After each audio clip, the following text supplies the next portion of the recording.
A gente vai falar agora sobre o coletivo O Amor Vence, com o teólogo e criador desse coletivo, Tuco Egg, que está aqui com a gente. Obrigado pela participação, Tuco. Bom dia. Bom dia, obrigado. Eu agradeço também o convite. Estou muito feliz de estar aqui. Por que você criou, né? O que te motivou a criar esse coletivo e principalmente qual é o objetivo dele? Esse coletivo nasceu como ideia em 2017 para 2018 e começou a ser construído nesse período, que foi um período em que a gente começou a ver, eu pelo menos, enfim, em geral, começou a se perceber de maneira mais clara um ressurgimento, um levante assim, muito conservador dentro do ambiente cristão, muito reacionário, conservador, que estava vindo com muita força, muita intensidade. E a gente achou que seria importante colocar uma outra perspectiva, também do ponto de vista cristão, mas fora desse mundo, ou desse ambiente tão conservador e exageradamente conservador e moralista e reacionário. E desde desse início até agora, né, como é que tem sido esse movimento? Ele é um movimento pequeno, né? A gente começou ele aqui em Blumenau, a gente tem movimentos irmãos pelo Brasil afora, né, com outros nomes, alguns até com o mesmo nome que foi emprestado lá em Goiânia, tem um grupo lá com um amigo meu. Também chama o Amor Vence, e nomes semelhantes que estão espalhados por aí, tentando estabelecer essa outra perspectiva do ponto de vista cristão. Não é fácil, porque o movimento que se levantou, esse movimento ultraconservador, ele é muito barulhento, tem sido muito barulhento, ele tem uma voz muito forte, especialmente nas grandes mídias, tem gente com muita influência com esse tipo de discurso e que está crescendo bastante. Então a gente sofre bastante, enfim, muita gente não gosta do que a gente diz, muita gente não gosta do que a gente tenta propor como visão de fé. E o que defende o movimento Amor Vence, né? Ele defende um grupo, ele defende uma ideologia, o que ele defende? Ele defende uma visão da fé cristã a partir da figura de Jesus Cristo. Com a ideia de que a figura de Jesus Cristo se sobrepõe à leitura rígida do texto bíblico.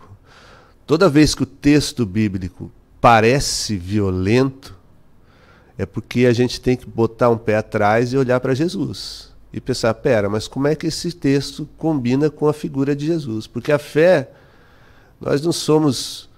a nossa fé não é bíblica, a nossa fé é cristã. A Bíblia é fundamento da fé, a gente busca as coisas lá, né? É um texto base para a fé. Mas a fé cristã é na figura de Cristo, na pessoa de Jesus. Então a pessoa de Jesus não combina com esse moralismo violento, bruto, que condena, que julga. E o próprio texto bíblico ensina que a gente não deve julgar, nem condenar, para a gente não ser julgado nem condenado. O texto diz isso. Aliás, aproveitando essa tua fala, sábado a gente teve o piquenique da inclusão, né? Mais uma edição do movimento LGBT+, e houve ali uma manifestação das pessoas quando chegaram no local, que encontraram algumas mensagens, inclusive textos bíblicos aí, alusivos a uma manifestação contrária àquele encontro que estava sendo realizado, né? E você conversou com as pessoas lá, né? Utilizando justamente esses textos, né? Isso, eu fui convidado para esse piquenique da ONG Mães do Amor, que aconteceu já mais de uma dezena de vezes, e dessa vez elas me convidaram para participar justamente por causa do Amor Vence, né? Fui lá como parte do coletivo. O Amor Vence para falar sobre o amor de Jesus, fora da perspectiva ultraconservadora e tal. E foi isso, quando a gente chegou lá, mesmo antes de eu chegar lá, eu já soube que estava cheio de folhetos espalhados no local onde o evento aconteceria, com mensagens bastante fortes e uma interpretação bastante conservadora e bastante fundamentalista do texto, querendo acusar as pessoas que estavam lá de serem pessoas especialmente problemáticas, né? Pessoas que teriam alguma coisa, né, filhos do diabo. Até no texto estava escrito, eu achei até engraçado, porque no folheto estava escrito filhas do diabo, e é justamente um grupo que não gosta mesmo desse neutro aí, né? Mas eu não sei se foi um erro de escrita, ou se eles fizeram de propósito isso, mas condenando as pessoas, condenando quem estava lá. E foram lá no evento, né? O evento acontecia lá, esse folhetinho estava justamente no dia do evento, no local do evento, fixado ali. Então, parecia de uma maneira bastante clara que era uma provocação muito grande ao evento que ia acontecer, e que era um evento pacífico, de um grupo chamado Mães do Amor. Com todo o teu conhecimento, teólogo que você é, estudioso da teologia, há uma explicação por que vem crescendo, né, esse ódio pelas diferenças. Aqui a gente está falando de diferenças sexuais, diferenças políticas, diferenças ideológicas. A gente vê eu não sei se é uma percepção, ou se não é uma realidade, é só uma percepção pessoal. Mas a gente vê muito ódio, né? Muita faísca né, no meio desses relacionamentos em diferenças, né? Uhum. Há uma explicação para isso? E não é uma coisa nossa única, não. A gente vê mundo afora. Exatamente. Não é uma coisa característica do Brasil, né? Parece que o ser humano está se encaminhando assim, né, numa totalidade para isso, né? Não há mais uma conversa sobre diferenças, e sim uma discussão, uma revolta, um ódio por diferenças. Eu, além de ser formado em teologia, eu trabalho com comunicação, né? Sou professor de comunicação. E eu acho que a comunicação explica isso melhor do que a teologia. Uhum. Porque eu acho que é um evento que é fruto ou resultado do mau uso que estamos fazendo ainda das novas tecnologias de comunicação. Da liberdade da comunicação que a gente ganhou, né? Agora todo mundo tudo é individual. Comunicador. Não, tudo é individual, né? E você está protegido dentro de uma redoma quando você se expressa, e a sua expressão não atinge mais só quem está te ouvindo na sua frente, mas atinge uma multidão de pessoas. Você se sente protegido para dizer qualquer coisa, porque não vai ter uma reação, coisas que você não diria jamais na frente de alguém, olhando nos olhos. Você passa a ter coragem de dizer. E cria-se esse ambiente, esse clima no mundo virtual. Em princípio, no mundo virtual, começa ali, mas ele vai vazando, né? Ele não se reduz, ele vai contaminando a sociedade de tal forma que ele começa a se expressar fora também. Então, eu acho que essa violência que a gente está vivendo hoje, esse recrudescimento da violência, tem tudo a ver com um uso que a gente espera que a gente evolua na habilidade de lidar com as novas tecnologias de comunicação, as tecnologias, as ferramentas de comunicação, de internet, online, celular, os dispositivos móveis, tudo isso, que a gente evolui e saiba usar isso com mais humanidade, porque a gente se desumanizou ao usar essas ferramentas tecnológicas. A tecnologia nos desumanizou. Nós precisamos de um trabalho muito grande para humanizar as tecnologias, voltar a nos humanizar e humanizar o uso da tecnologia. Pode ser uma fase de passagem que a gente está por ter todas essas novidades, essas facilidades. Você divulga alguma coisa, vem pessoas que você nunca viu nem conhece apoiando, isso te dá mais moral para você continuar com aquilo, né? Vai criando redes, antigamente seitas, hoje redes. E isso pode ser uma passagem e a gente tem que aprender com isso?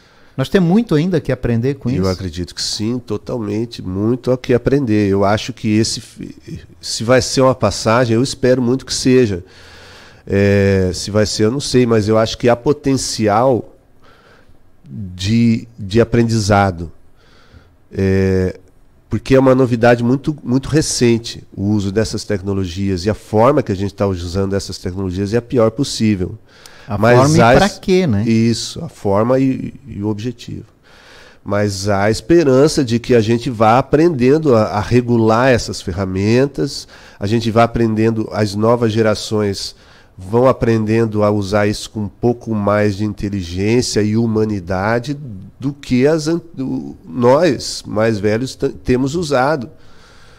Que eles consigam se libertar dessa onda de brutalidade assim, que vem a partir do uso dessas ferramentas. Né?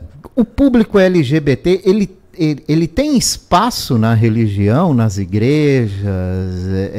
Como é isso? Você é pastor, né? Tem espaço para esse público na religião? Na igreja, por exemplo? Então, vamos botar lá. Eu falei com um pastor esses dias, né? E ele disse para mim, cara, a gente tem que receber esse público, né? A gente tem que receber 2 mulheres com uma criança, 2 homens com uma criança e tratá-los como um casal normal. Mas é difícil, né? Tipo, você está querendo quebrar um paradigma. Isso. Aí, né? Porque a religião, eu acredito que assim, alguns redutos, alguns ambientes têm se esforçado para acolher. Mas é ainda uma minoria. Isso não vai forçar, por exemplo, esse público a criar a própria religião? A própria religião, não sei, mas a igreja, sim. Eles têm feito isso já, né? Já existem igrejas LGBT, que foram criadas por LGBTs, que são cristãos, e que queriam viver a fé deles, e que não tinham onde, não tinham como. E o que eles fizeram foi criar igrejas onde eles conseguiam... Seus próprios templos, né? O que eu acho uma pena, porque eu acho que é ruim separar. É ruim, porque eles não são um grupo separado da sociedade, eles são parte da sociedade. A igreja não pode se separar desse jeito. É como se daqui a pouco nós tivéssemos que ter escolas específicas. Sim, não faz o menor sentido, né? Mas, enfim, é uma saída que eles têm encontrado para conseguir viver a fé deles. Porque a tua pergunta original, tem espaço para eles? Cara, alguns grupos estão tentando, mas é muito pequeno ainda. Uhum. E mesmo entre os que tentam, a maioria estabelece ainda algumas diferenciações do tipo, ok, nós vamos acolher você, mas você não pode fazer isso, não pode fazer aquilo, você não pode fazer aquilo outro. E aí varia de grupo para grupo, tem grupo que tem mais restrição, tem grupo que tem menos, mas sempre tem alguma restrição que faz com que eu te aceito no sentido de que eu te tolero, não no sentido de que eu te recebo como meu irmão de fé, mas no sentido de que eu te tolero aqui, desde que você cumpra aqui alguns requisitos. E o que é péssimo, né? Porque é chato ser acolhido assim, né? Ninguém gostaria de ser acolhido dessa forma.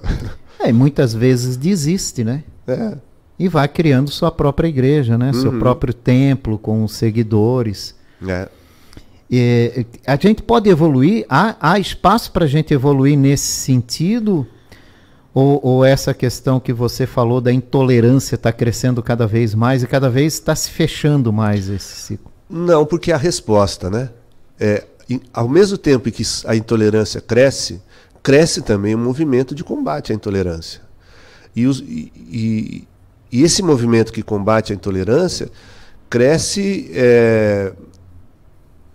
de várias formas, e inclusive mudando o jeito de pensar. E eu sou um exemplo disso. Eu sou fruto de uma igreja cristã conservadora e cheia de preconceitos. Foi o meu contato com a intolerância que fez com que eu parasse e dissesse, puxa vida, eu preciso rever algumas coisas, eu preciso buscar dentro da minha fé resposta para isso, para esse jeito de agir com o outro, que é um jeito bruto, que é um jeito que condena o outro sempre, por ele ser quem é, não é por... ser condenado por ser quem você é muito triste. É muito, ou pior do que triste, é muito violento. É muito violento. Mesmo que a condenação seja... É estranho isso, mas às vezes a condenação pode ser amorosa. Vir com palavras amorosas. Mas o que ela diz é que você não pode ser quem é. Isso é uma brutalidade. Então, ser confrontado com isso fez com que eu fosse buscar respostas. Como é que eu posso responder isso? E eu descobri respostas incríveis dentro do texto bíblico, dentro da minha fé, que tem tudo a ver com a minha fé, que não agridem minha fé em nada, e que me fazem acolher o outro do jeito que ele é, e dizer, cara, você é meu irmão, você é como eu, igual a mim, estamos juntos. Você tem espaço na minha comunidade de fé para ser quem você é, do jeito que você é, e será acolhido assim, integralmente. Isso é resposta ao movimento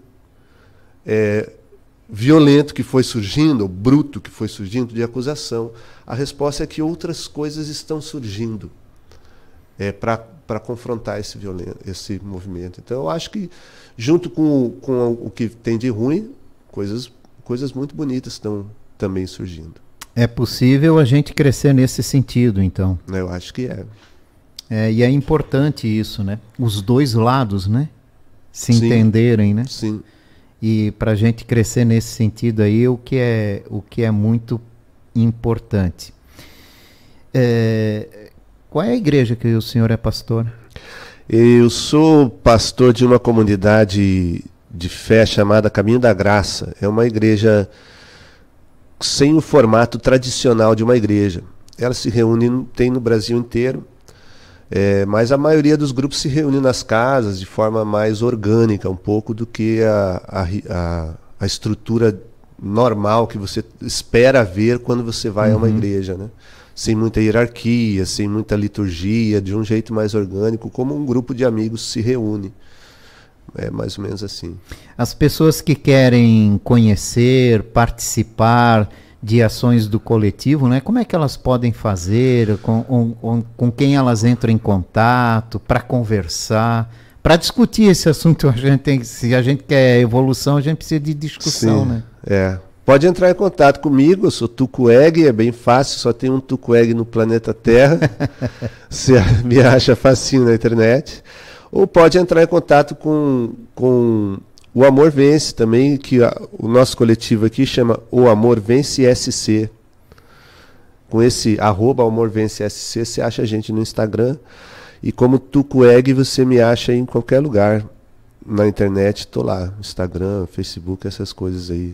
Esses canais normais aí de contato. E para o amor vencer, hein? Quais as atitudes que nós precisamos ter? A primeira coisa é se desarmar completamente. Baixar completamente as armas e os escudos, se mostrar como e acolher o outro como o outro é. Ter esse olhar de acolhimento, de olhar para o outro e dizer, estamos juntos, sem armas, sem escudos, como iguais. Aceitar as diferenças. Aceitar, né? as diferenças. E seja elas quais forem, políticas, econômicas, religiosas, futebolísticas.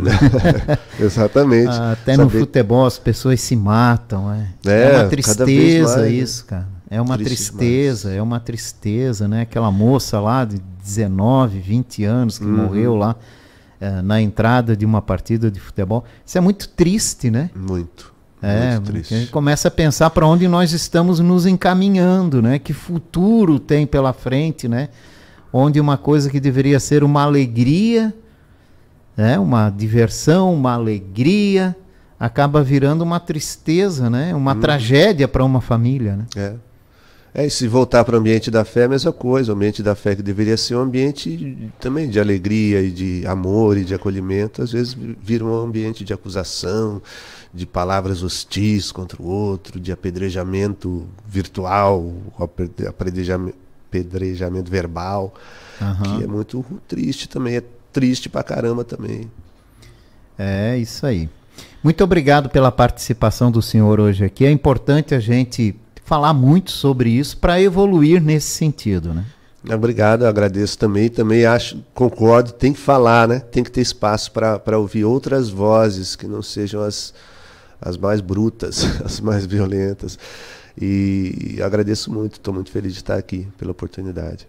Tuco Egg, teólogo, pastor, conversando aqui com a gente hoje sobre o coletivo O Amor Vence.